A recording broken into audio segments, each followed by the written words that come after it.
What became of the powerful leaders who commanded the Third Reich's Air Force once the dust settled after World War II? In this video, we're going to explore the post-war fates of some of Nazi Germany's field marshals, individuals who were once the embodiment of military power, strategy, and in some cases, ruthless loyalty. Join us as we uncover the stories of the 5 Luftwaffe Field Marshals of the Third Reich. Let's start with a name that many might not immediately recognize, but played a crucial role in the Luftwaffe. Erhard Milch. Erhard Milch played a crucial role in building the Luftwaffe as one of Hitler's trusted aviation advisors. As State Secretary in the Reich Ministry of Aviation, he oversaw the rapid expansion of Germany's Air Force from 1933 to 1944. Milch's success was jeopardized by rumors that his father was Jewish. The Gestapo investigated, but Hermann Göring intervened, claiming his real father was her uncle. This deception allowed Milch to be classified as Aryan and continue his career. During World War II, Milch took charge of aircraft production strategies, making bold decisions to cancel ineffective models and focus on mass-producing successful designs. His leadership led to a doubling of aircraft production by the summer of 1943. However, Milch's fortunes began to decline. The Luftwaffe's poor performance during Operation Barbarossa led to a loss of favor with Hitler. In 1944, Milch conspired with Joseph Goebbels and Heinrich Himmler in an effort to persuade Hitler to dismiss Göring from his command of the Luftwaffe. Hitler, however, did not agree to their proposal. As a result, Göring forced Milch to resign from his positions. On May 4, 1945, Milch was captured by British No. 6 Commando on the Baltic coast and taken to Brigadier Derek Mills-Roberts in Neustadt. Despite Mills-Roberts' agitation from witnessing atrocities at Bergen-Belsen, Milch arrogantly demanded favorable treatment. This led to Mills-Roberts striking Milch with his Field Marshal baton, fracturing his skull.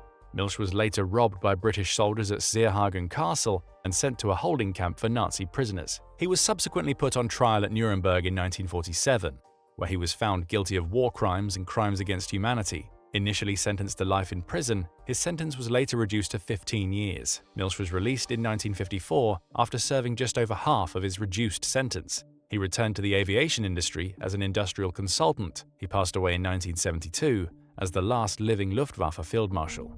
Hugo Sperler. Hugo Sperler's military career spanned both world wars, with his service in World War I leading to his eventual rise in the Luftwaffe. During the Spanish Civil War, Sperler commanded the Condor Legion, gaining experience that would prove valuable in the conflicts to come. As World War II unfolded, Sperler found himself leading Luftwaffe 3 on the Western Front, playing a crucial role in the Battle of Britain. His strategic recommendation to continue targeting British airfields was overruled by Hermann Göring, a decision that would eventually have significant consequences for the German air campaign. As the war progressed, Sperler faced increasing challenges. The growing strength of Allied air power contrasted sharply with the dwindling resources of the Luftwaffe, leaving Sperler's forces at a severe disadvantage by the time of D-Day in 1944. This disparity in air power would prove to be a critical factor in the war's outcome. Sperler was relieved of his command on August 23, 1944, just hours before American and French forces liberated Paris and took control of his headquarters. As the German front lines disintegrated following the Falaise Pocket, the ground organization of the air fleet retreated eastward across the Seine. Hitler accused the personnel of Luftwaffe 3 of desertion, holding Sperler accountable for the circumstances. After Germany's defeat, Sperler was brought to trial at Nuremberg as part of the High Command trial.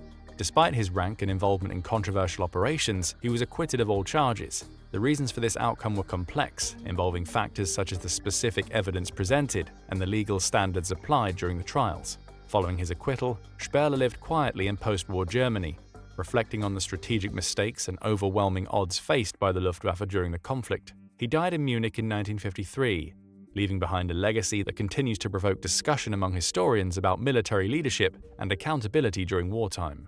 Albert Kesselring. As a Luftwaffe Field Marshal, Kesselring played a crucial role in the Mediterranean theater during World War II, particularly in Italy. He utilized the mountainous Italian terrain to create defensive positions that significantly delayed Allied progress. Kesselring also managed complex relationships between German and Italian forces, maintaining order on the chaotic Italian front despite dwindling resources. Kesselring surrendered to an American major in Saarfelden, Austria, on May 9, 1945. He was then brought to Major General Maxwell D. Taylor, the commander of the U.S. 101st Airborne Division.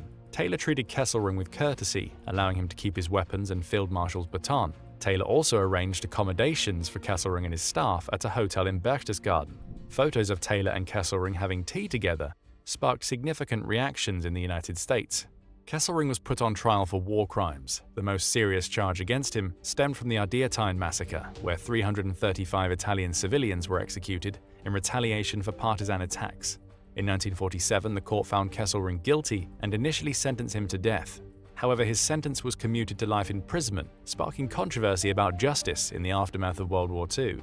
Kesselring was released from prison in 1952 after serving only a fraction of his sentence. He published his memoirs, Soldat bis zum letzten Tag, also known in English as A Soldier to the Last Day, in 1953. Kesselring took on the honorary role of president for 3 veterans associations: the Luftwaffenring, representing Luftwaffe veterans, the Verband Deutsches Afrika Korps, the Veterans Association for the Afrika Korps, and most notably, the right-wing group Der Stahlhelm. Kesselring passed away in a sanatorium in West Germany on July 16, 1960, at the age of 74, following a heart attack. He was honored with a semi-military Stahlhelm funeral. The funeral was attended by notable figures such as Sepp Dietrich, former Chancellor Franz von Papen, Ferdinand Schorner, Karl Dönitz, and Joachim Peiper. Wolfram von Richthofen.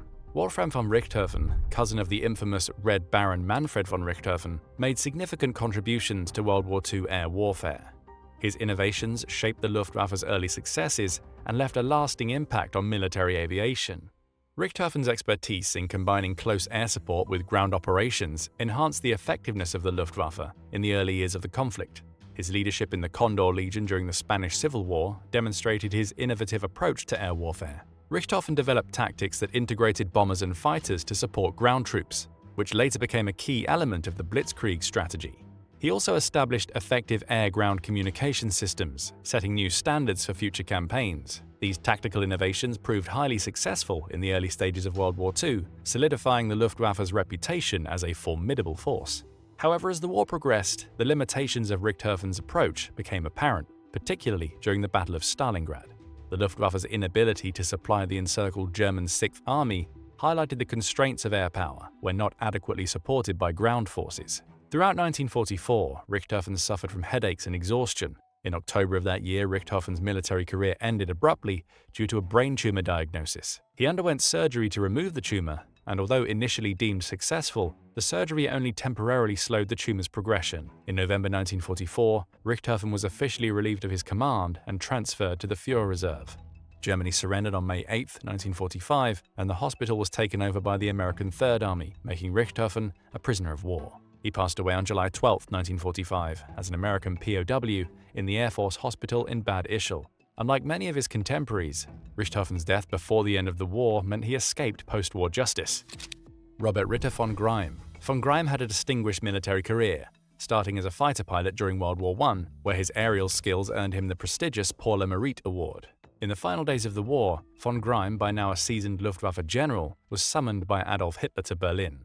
The Third Reich was crumbling under relentless Allied assaults, and Berlin itself was under siege by Soviet forces. On the 25th of April 1945, von Greim and his trusted companion, test pilot Hanna Reich, flew through heavy anti-aircraft fire, narrowly surviving to reach the center of a city engulfed in chaos.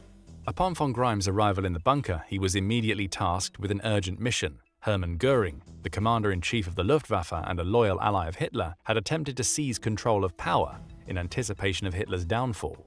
Infuriated by this act of treachery, Hitler dismissed Göring and promoted von Greim to the rank of Field Marshal, entrusting him with command of the Luftwaffe. With his promotion, von Greim became the second individual to lead the German Air Force under the Third Reich. However, von Greim's promotion to Field Marshal was more symbolic than strategic. By then, the Luftwaffe was a shadow of its former power, its resources depleted, and its air superiority long gone. On April 28th, Hitler commanded Greim to depart Berlin, with Reich piloting him to Plön in order to apprehend Heinrich Himmler for treason. That evening, they departed Berlin, lifting off from the Tiergarten airstrip in a compact Arado AR-96 aircraft. After Hitler's death on April 30th, von Greim attempted to negotiate a surrender with American forces. Captured by the Allies in early May, he was held for questioning. Overwhelmed by the shame of defeat, Robert Ritter von Greim took his own life on May 24, 1945. Hermann Göring.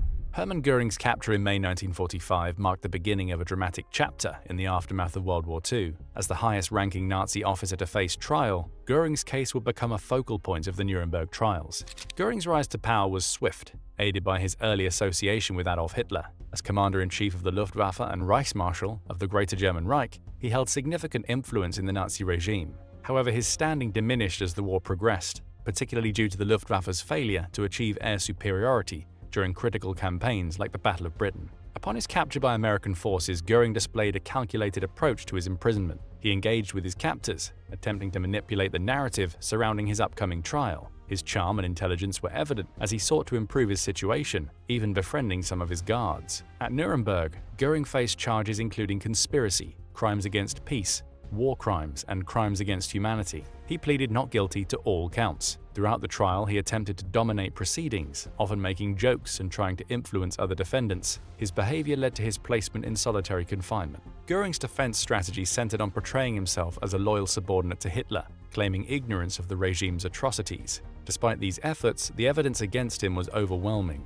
The court found him guilty on all counts and sentenced him to death by hanging. Göring requested to be executed by a firing squad, seeking to be shot as a soldier rather than hanged as a common criminal, but the court denied his appeal. In a final act of defiance, Göring took his own life by ingesting cyanide the night before his scheduled execution. Well, that's it. Thanks for watching. We hope you found this video informative. If you enjoyed learning about today's topic, make sure to check out our video about what happened to German field marshals after World War II. Don't forget to like this video, subscribe to our channel, and hit the notification bell to stay updated on more World War II content. And we'll see you in the next one.